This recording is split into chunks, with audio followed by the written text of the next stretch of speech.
Milan was silent. It wasn't the silence of peace, but of death. The plague swept through the streets like a dark gale. The houses were locked, the bells silent, and the smell of death filled the air. The rich fled, the powerful hid. The city cried out for help, and no one answered. No one except one man, a bishop in a simple tunic, who walked barefoot among the sick. He carried no sword. He wore no armor, but his shield was faith, and his weapon, love. His name? St. Charles Borromeo. And in this story, real, powerful, forgotten, you'll discover how the courage of one man was able to rekindle the faith of an entire city, and why what he experienced still resonates in our time. Imagine a city in despair. Milan, ravaged by the plague, saw its streets silent and churches abandoned as the powerful fled for cover.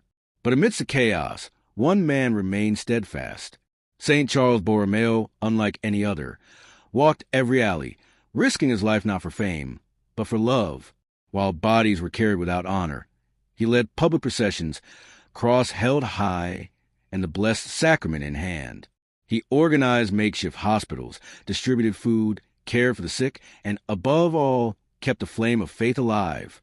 On the darkest night of the epidemic, he performed a gesture few would have dared. He went out alone, in public adoration, monstrance in hand, pleading for mercy. The city's silence was broken by the prayers of a man who refused to abandon his flock.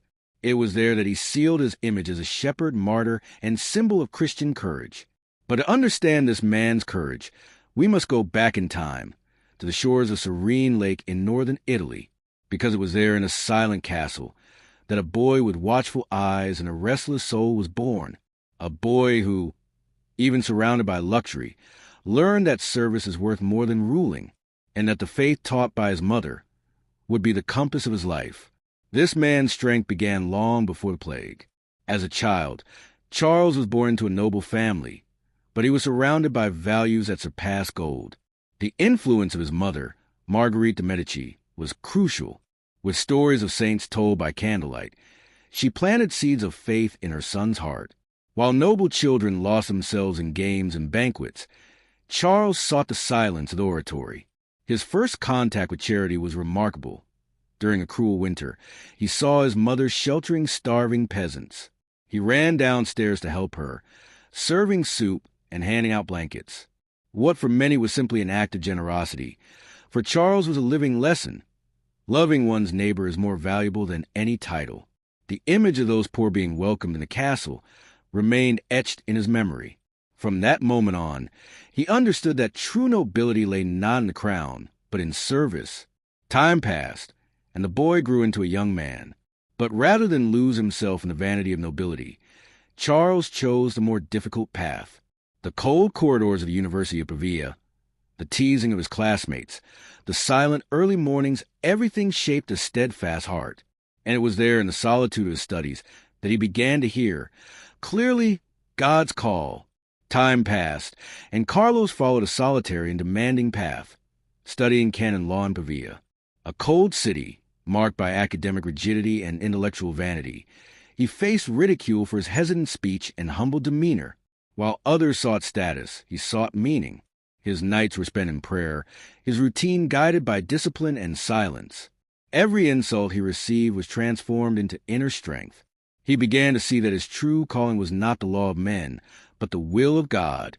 His search for meaning led him to delve into the works of St. Augustine, which awakened him to his greater mission. Despite losses, such as the death of his mother and family pressure, he remained steadfast, guided by the certainty that there was a purpose far greater than a brilliant career. He didn't just want to study. He wanted to serve. And then came the letter, the Pope's seal, the call to Rome. From that moment on, Charles would no longer be just a student, but would become one of the most influential men in the church. But what no one expected is that he would bring with him the humility of the oratory and the gaze of the poor that he never forgot. In the heart of power, Charles would be a light, even in the midst of darkness. It was then that a letter changed everything. His uncle, Pope Pius IV, summoned to Rome, and at just 22, Charles Borromeo was named Cardinal and Secretary of State. In the heart of the church, surrounded by luxury and vanity, He decided to live like a servant. He refused perks, slept in simple cells, and dedicated himself to the poor. For him, power was merely a tool to accomplish God's will.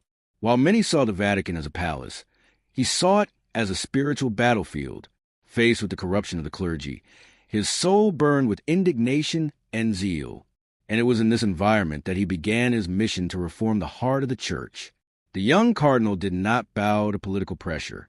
Instead, he prayed, fasted, and acted resolutely. Every decision he made, every document he signed, was driven by a passion that cannot be explained in words, an unconditional love for the truth. But Rome was just the beginning. The world needed reform. Faith needed redemption. And God chose a 24-year-old to lead the church's greatest council. Amidst proud bishops and conflicting doctrines, Charles sought not applause but unity. And it was with determination, prayer, and tears that he rebuilt the pillars of the Christian faith. The culmination of his mission came with the Council of Trent. At 24, Charles was chosen to revive a council that had been paralyzed for decades. Theologians and cardinals were wary of his youth, but he surprised everyone with his poise and wisdom. His words came not from books, but from a heart shaped by pain, prayer, and service. When accused of inexperience by an influential bishop, he responded with humility, but with a firmness that silenced the hall. For him, age did not determine authority, but rather the willingness to obey God. During the sessions, he faced resistance, intrigue, and tension, but he did not back down. The reform he championed was not cosmetic. It was spiritual. His leadership was vital to the decisions that shaped the church for centuries. He did not seek to please men. He sought to please God. And in this dedication, he sealed his role as one of the greatest reformers in Christian history. When all seemed achieved, he did the unthinkable. He stepped down from his throne and returned to the streets. While others celebrated victories, Charles donned sandals and visited the poor. His greatness lay not in titles, but in actions. He understood that true reform begins with the heart. Even in the face of fame, St. Charles Borromeo chose to live a simple life. He donated everything he could, visited hospitals, helped the sick, and took in orphans. His actions spoke louder than his words. In the final stages of his life, the same boy who had learned to serve bread from his mother now fed multitudes with his faith. He was no longer just a cardinal. He was a father, a pastor, an intercessor. He slept little, prayed much, and when his physical strength was exhausted, his soul remained steadfast. He understood that the cross was not a burden, but a path. His life, marked by renunciation, became a beacon in dark times. St. Charles Borromeo was not great for his titles, but for the courage to love to the end. And when the plague returned, he was once again on the streets, serving, kneeling, facing the invisible with the strength of one who knows that, for those who live by faith, not even death is the end. And now, perhaps you're wondering, what does the life of St. Charles Borromeo have to do with me? Everything, because in an increasingly noisy, confusing, and superficial world, his example reminds us that faith is not an escape, it's a calling. That courage is not the absence of fear, it's the presence of purpose. And that even in the face of the plagues we face today, whether physical, spiritual, or emotional, there is still room for holiness. If this story touched your heart, don't keep it to yourself. Share it, subscribe, and remember, the church doesn't need heroes. It needs saints, like St. Charles Borromeo. And who knows, like you,